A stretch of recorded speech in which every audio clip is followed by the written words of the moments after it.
दोस्तों, कुदरत ने हमारी बॉडी को 5 चीज़ों से बनाया है, लेकिन कलयुग के इंसानों ने उसमें एक चीज़ और मजीद ऐड कर दी है, और वो है पैसा।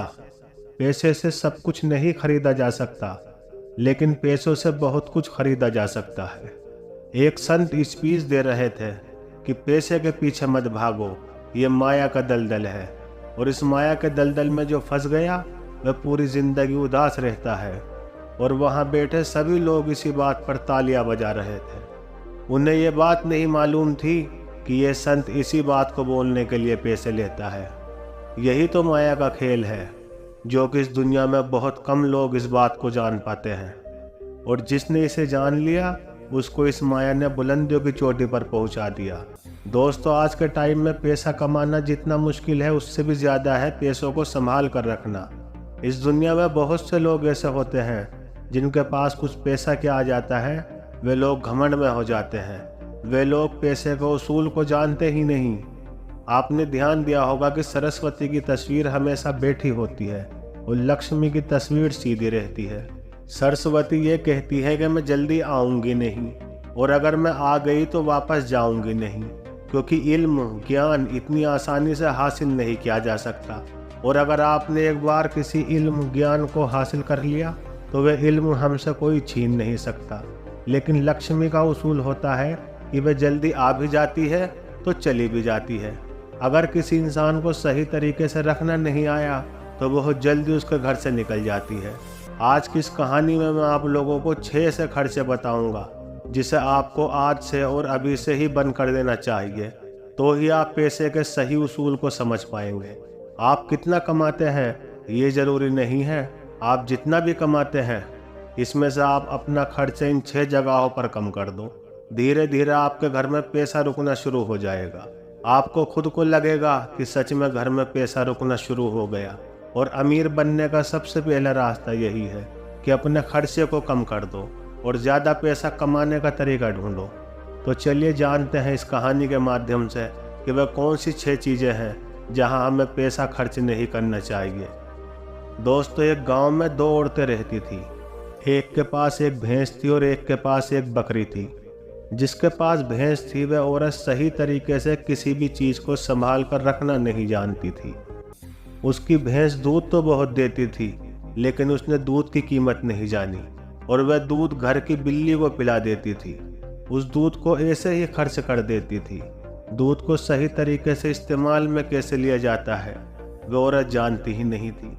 और जिसके पास बकरी थी वह दूध की कीमत जानती थी, और वह दूध की एक एक बूंद को बचा कर रखती थी, और उससे दही जमा कर घी निकाल लेती थी, और धीरे धीरे वह बहुत सारा घी इकट्ठा कर लेती थी।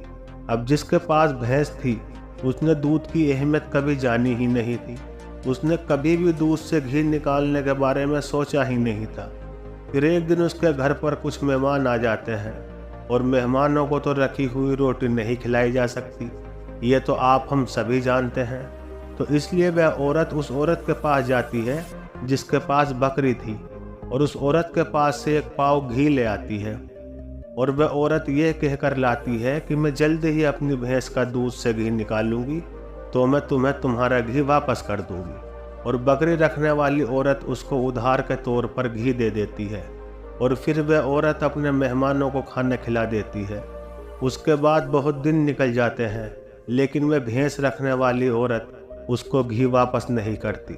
एक दिन फिर बकरी रखने वाली औरत भैंस रखने वाली औरत के पास जाती है और कहती है कि मैंने तुम्हें एक बार घी दिया था, तो मैं वह घी वापस लेने आई हूँ। यह सुनकर वह औरत कहती है कि कौन सा घी? तू भला मुझे घी कैसे दे सकती है? मेरे पास तो भैंस है और तेरे पास तो बकरी है, और मैं भला तुझसे घी उधार क्यों मांगूंगी? मेरे पास तो इतनी अच्छी भैंस है और उसका तो दूध बहुत ज़्यादा होता है, मैं तो खुद उससे घी निकाल लूँगी, मैं भला तुझसे घी उधार क्यों लूँगी?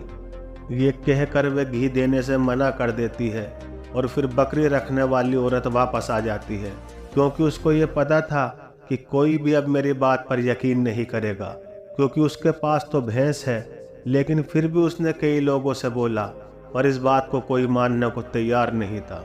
सबका एक सा ही जवाब था कि भला भैंस रखने वाला इंसान बकरी रखने वाले से घी उधार क्यों लेगा? यह बात कोई भी मानने को तैयार नहीं था। उसी गांव के बाहर एक बौद्ध भिक्षु रहते थे और फिर वह बकरी रखने वाली उस बौद्ध भिक्षु के पास जाती है और उन्हें अपनी सारी परेशानियां बताती है।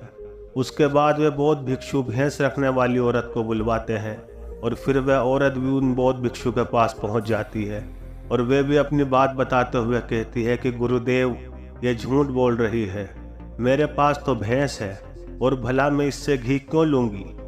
अब उन बौद्ध भिक्षु को इसका फैसला करना था कि क्या सच में भैंस रखने वाली औरत ने बकरी रखने वाली औरत से घी उधार लिया है या नहीं, क्योंकि बकरी का दूध तो बहुत कम होता है और भैंस का तो बहुत ज़्यादा होता है। तो क्या ज़रूरत होगी कि एक भैंस वाली को बकरी वाली से घी उधार लेना पड़ा। अब बौद्ध भिक्षु बहुत देर सोचते हैं और उसके बाद दोनों औरतों को अपने पास बुलाकर एक एक लोटा पानी देते हुए कहते हैं कि ये पानी लेकर जाओ और दोनों ही अच्छे से हाथ पैर धोकर आओ। तब एक लोटा पानी देखकर भैंस रखने वाली औरत कहती है कि हे गुरुदेव, सिर्फ एक लोटे पानी से हाथ पैर कैसे धो पाऊंगी? लेकिन बकरी रखने वाली औरत उस लोटे को लेकर चली जाती है और वह अच्छे से अपने हाथ पैर धोती है और उसके बाद भी वह लोटे के अंदर कुछ पानी बचा भी लाती है और वापस गुरु के पास आ जाती है। लेकिन वह भैंस रखने वाली औरत लोटा लेकर जाती है और उसने तो सिर्फ अपना हाथ धोया और उस लोटे को खाली करके वापस ले आती है। जैसे ही वापस लाकर दोनों लोटा रख कर जाती हैं, तभी वे बौद्ध भिक्षु कहते हैं कि भैंस रखने वाली औरत ने बकरी रखने वाली औरत से घी लिया था और उसे घी वापस करना चाहिए। अब जो गांव के लोग पास में बैठे थे, उन्होंने कहा कि हे गुरुदेव, इससे कैसे साबित हो सकता है कि भैंस रखने वाली औरत ने बकरी रखने वाली औरत से घी उधार लिया है? उसके बाद बौद्ध भिक्षु कहते हैं कि जरा इन लोटों पर ध्यान दो। इस औरत ने लोटे में इतना पानी बचा भी लिया और हाथ पैर मुंह सब धो भी लिया। ये होती है किसी भी चीज़ की अहमियत को समझना। और दूसरी औरत ने सिर्फ मुंह धुलकर ही लोटे का सारा पानी खत्म कर दिया, क्योंकि उसको इस पानी की कीमत नहीं पता थी। और जिसकी हमें कोई कदर नहीं होती, वह भले ही हमारे पास कितनी भी हो, वो तबाह हो ही जाती है, वह ख़त्म हो ही जाती है। और अगर हमारे पास कोई भी चीज़ कम है और अगर हम उसको सही तरीके से इस्तेमाल में लेते हैं और उसकी कीमत को जानते हैं, तो ज़रूर उससे हम फ़ायदा ले सकते हैं। जैसे कि बकरी रखने वाली औरत ने दूध बचाकर उससे मक्खन निकाला और उससे घी बनाया, और भैंस रखने वाली औरत को दूध की कदर नहीं थी, इसलिए इतना दूध होने के बावजूद भी उसके घर में मेहमानों के लिए घी नहीं था। ये बात सच है। उसके बाद भैंस रखने वाली औरत उन बौद्ध भिक्षु के पैरों में गिर जाती है और कहती है कि महाराज, मुझे माफ़ कर दीजिए, मैं भी घर जाकर उसको घी वापस दे दूंगी। उसके बाद बौद्ध भिक्षु कहते हैं कि बूंद बूंद से सागर भरता है। हमारे पूर्वजों ने यह कहावत यूं ही नहीं बनाई। हमारी छोटी छोटी बचत हमारे फ्यूचर में एक अहम फ़ायदा बनाकर हमें देती है, और ये बात बहुत ही कम लोग जान पाते हैं। और यही बात हमारे घर में पैसे पर लागू होती है। अगर हम पैसे को बचाएंगे तो वही पैसे हमें फ्यूचर में ज़्यादा मुनाफा बना कर देंगे। तो दोस्तों, ये कहानी तो आपको समझ में आ गई होगी। तो चलिए अब जानते हैं वे 6 खर्चों के बारे में जो हमें आज से ही बंद कर देने चाहिए। सबसे पहला खर्च है दिखावे का खर्च। आपके अगल बगल में किसी ने महंगी कार ले ली, तब आपके मन में जलन होने लगती है कि मुझे भी जल्द ही कार लेनी है, और यही दिखावे का खर्च आपको पूरी उम्र गरीब बना कर रखता है। दोस्तों, हम में से बहुत से लोग ऐसे होते हैं जो सिर्फ दिखावे के चक्कर में ही बहुत सारे ऐसा सामान उठा लाते हैं जिससे कि दूसरे के सामने अपना रुतबा बड़ा हो सके। कार ले लेना, मोबाइल ले लेना, या फिर कोई ऐसी महंगी चीज़ खरीद लेना जिसकी हमारी ज़िंदगी में कोई ज़रूरत नहीं होती। और जब उन्हें कोई समझाता है तो कहते हैं कि हम किसी से कम है क्या। वे लोग ये नहीं समझते हैं कि इससे हमारा सिर्फ नुकसान होता है, ना कि कुछ फ़ायदा। अगर आपको सच में अमीरी के रास्ते पर चलना है तो सबसे पहले आपको ये सारे खर्चे बंद करने होंगे और वही पैसा कहीं इन्वेस्ट करना सीखना होगा। मैं ये नहीं कहता कि आप अपने शौक पूरे ना करें। मेरे कहने का मतलब ये है कि जिस चीज़ की आपको ज़रूरत है बस आप वही चीज़ लें। किसी को देखकर कोई सामान बिल्कुल ना लें। दूसरी बात है कंपनियों की स्कीम से दूर रहना। अपने सामान की बिक्री ज़्यादा करने के लिए अलग अलग ब्रांड की जो कंपनियां होती हैं वह हमें अपनी ओर आमादा करने के लिए नई नई स्कीम लाती है, लेकिन ये उनकी मार्केटिंग करने की स्ट्रेटजी होती है जो हम लोग समझ नहीं पाते हैं। और बहुत सारे लोग अलग अलग स्कीम के चक्कर में आकर वह चीज़ खरीद लेते हैं जिसकी उन्हें ज़रूरत भी नहीं होती। अगर हम मार्केट में जाते हैं और हमें पता चलता है कि 50% डिस्काउंट के अंदर कोई चीज़ मिल रही है, बल्कि हमारे घर में वो चीज़ पहले से ही 2-3 रखी हुई है, लेकिन फिर भी हम उस चीज़ को ख़रीद लेते हैं। हम लोग ये नहीं समझते कि यह सब मार्केटिंग करने की स्ट्रेटजी है। इससे हमें कोई फ़ायदा नहीं होता, बल्कि कंपनी को ही फ़ायदा होता है। इसलिए ऐसे शौक कभी ना पालें, क्योंकि यही गरीब होने की सबसे बड़ी वजह होती है। क्योंकि जिस चीज़ की हमें ज़रूरत भी नहीं है और इस चीज़ में हम पैसे को खर्च कर देते हैं, तो उससे हमारे घर की लक्ष्मी नाराज़ हो जाती है और फिर धीरे धीरे हमारे घर से निकलने लगती है। तीसरा खर्च है कर्ज। आज के टाइम में ज़्यादातर लोग कर्ज लेकर महंगी महंगी चीज़ खरीद लेते हैं, जैसे कि कार, बंगला, मोबाइल, और फिर उसका पैसा भरते रहते हैं। जैसे कि आजकल हम लोग क्रेडिट कार्ड का इस्तेमाल करते हैं। क्रेडिट कार्ड हमें पैसे खर्च करने के लिए कहता है, जो पैसा हमारे पास है या फिर जो पैसा हमारे पास आने वाला है, और उस पैसे को हम खर्च कर देते हैं। तो ज़रा सोचिए कि हम अमीर कैसे बन पाएंगे। जो पैसा हमारे पास आया ही नहीं, उस पैसे को भी हम खर्च कर देते हैं और हम अमीर बनने के बारे में सोचते हैं, अमीर बनने की वीडियो देखते हैं, लेकिन उन बातों पर अमल नहीं करते। और बहुत से लोग तो ऐसे भी होते हैं जो लोन लेकर ज़मीन खरीद लेते हैं और ये सोचते हैं कि जब हमें इसमें फ़ायदा होगा तो हम लोन वापस कर देंगे, लेकिन वो लोग ये नहीं समझते कि जितना हमें इसमें फ़ायदा होगा उससे ज़्यादा हमें लोन का ब्याज भरना होगा।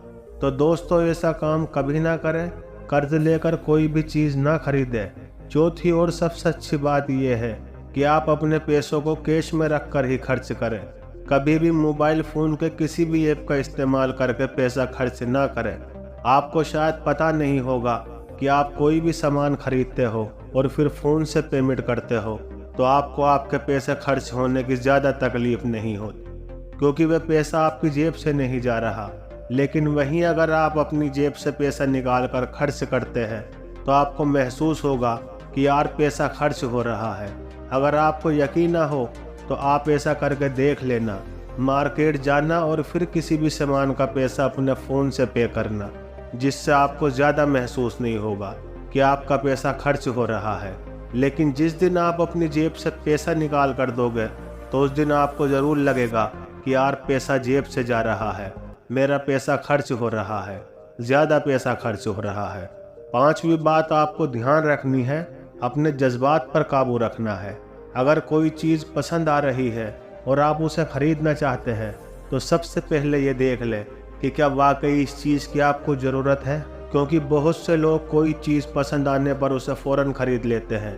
कई बार तो ऐसा भी होता है कि कई स्कीम वाले आते हैं जो हमें लुभाने वाली चीज़ें लेकर आते हैं और हमें वह चीज़ पसंद आ जाती है और हम उसे फ़ौरन ख़रीद लेते हैं।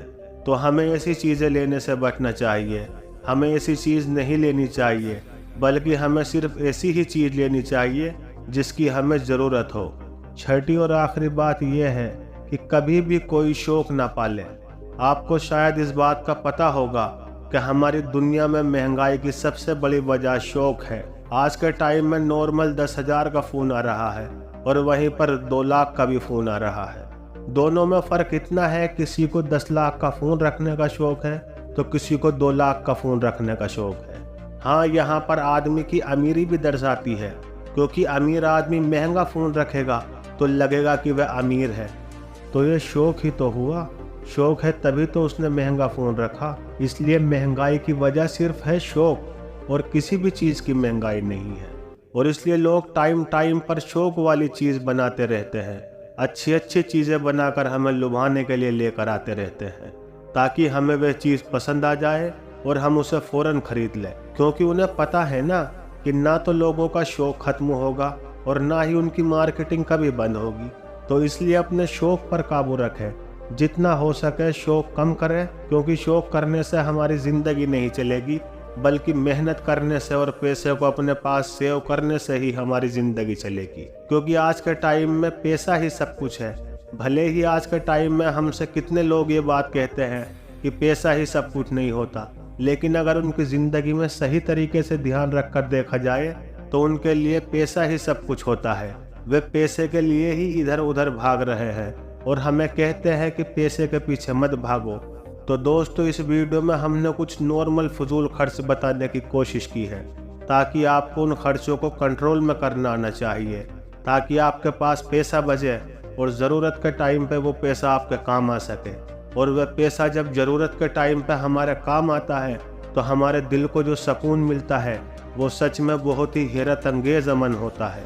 तो दोस्तों, ये कहानियाँ आप लोगों को कैसी लगी कमेंट सेक्शन में ज़रूर बताना और वीडियो को लाइक और चैनल को सब्सक्राइब ज़रूर करना। अपना कीमती वक्त देने के लिए धन्यवाद।